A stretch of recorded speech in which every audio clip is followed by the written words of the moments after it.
Juventus adalah legenda olahraga sepak bola. Pada November 1897, sekelompok pemuda di Liceo de Azeglio hendak bermain bola di Taman Piazza de Armi yang biasa dijadikan arena lari dan pacuan kuda.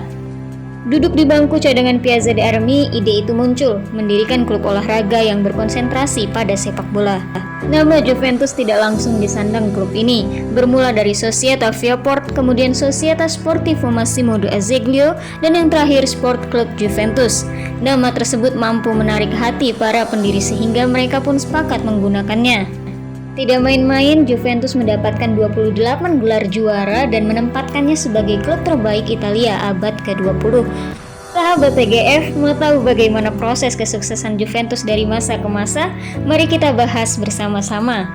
Pada tahun 1897, Juventus mulai diperhitungkan. Meskipun dalam laga pertama melawan Torino FC, mereka menjadi bulan-bulanan. Rupanya bukan angka gol yang menarik perhatian bola saat itu, tetapi skill individu yang terbilang lumayan, bahkan menangguk pujian lawan. Pujian tersebut memicu semangat berlatih lebih baik.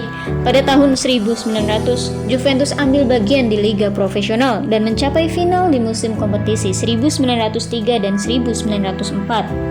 Kesuksesan pertama Juventus yaitu pada tahun 1905, yang mana saat itu Juventus menjuarai grup Piedmont, mengandaskan Milan dan menahan seri Genoa. Federasi sepak bola Italia pun tak memiliki alasan untuk tidak menganugerahkan pelat juara. Kala itu sukses kedua hampir diraih kalau saja Juventus tidak memutuskan walkout dari partai final kompetisi 1906 lawan AC Milan. Setelah tahun 1906 merupakan tahun-tahun tersulit bagi Juventus. Diawali keputusan Chairman Dick dan beberapa pemain andalan yang meninggalkan klub, diperparah kehadiran tim tangguh Por Vercelli dan Casale yang bergantian merebut posisi puncak. Pada tahun 1915, Italia terlibat Perang Dunia Pertama, yang mana berimbas pada penundaan kompetisi. Tak hanya itu, beberapa pemain dan ofisial yang turut terjun dalam perang, sebagian gugur atau hilang tak tahu rimbanya. Sehingga Juventus baru meraih momentum kembali pada tahun 1920 saat membungkam Genoa di final grup utara. Walaupun gagal mencicipi gelar juara yang jatuh ke tangan Inter Milan, Edoardo Agnelli, pemilik Fiat, mengambil alih Juventus pada 1923. Ia membangun stadion untuk markas Juventus dan menyuntikkan semangat baru yang mengantarkannya meraih Scudetto kedua pada 1925, menekuk klub Alba Roma dengan agregat 12-1. Tahun-tahun selanjutnya, Juventus melewati prestasi yang naik turun. Masuknya pemain Omar Sivori dan John Charles yang memberikan permainan apik sehingga Juventus memetik gelar ke-10 pada tahun 1957. Musim berikutnya Juventus meraih posisi keempat. Pada tahun 1959 kembali meraih juara dan mempertahankannya di 2 tahun berikutnya. Setelah itu Juventus baru tercatat lagi sebagai Scudetto pada tahun 1966. Konflik yang berada di tubuh Juventus membuatnya kehilangan gelar pasca 1966. Perubahan taktik, formasi pemain, pelatih, dan perombakan manajemen klub baru bisa mengembalikan Juventus ke tangga juara pada tahun 1971.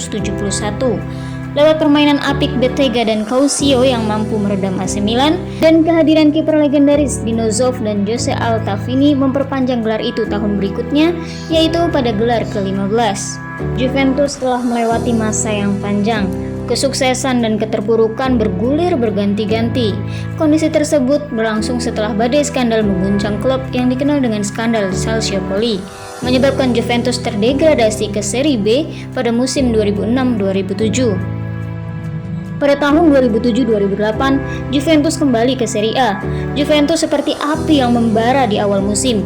Bermaterikan pemain-pemain terbaik saat itu, Juventus menggedor gawang Livorno 5-1, menaklukkan Cagliari 3-2, menahan AS Roma 2-2, memecundangi Reggina 4-0, menakluk Empoli 3-0 dan menahan imbang juara bertahan Inter Milan 1-1.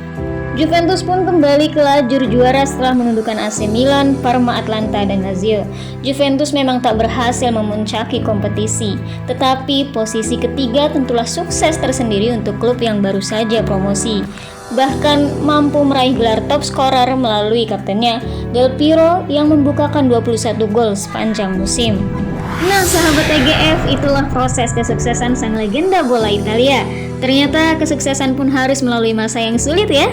Seperti Juventus yang harus bertahun-tahun melalui jatuh bangun di dunia persepakbolaan hingga akhirnya menjadi klub terbesar dan terlegend di dunia. Salam sukses Juventus dan salam sukses sahabat TGF.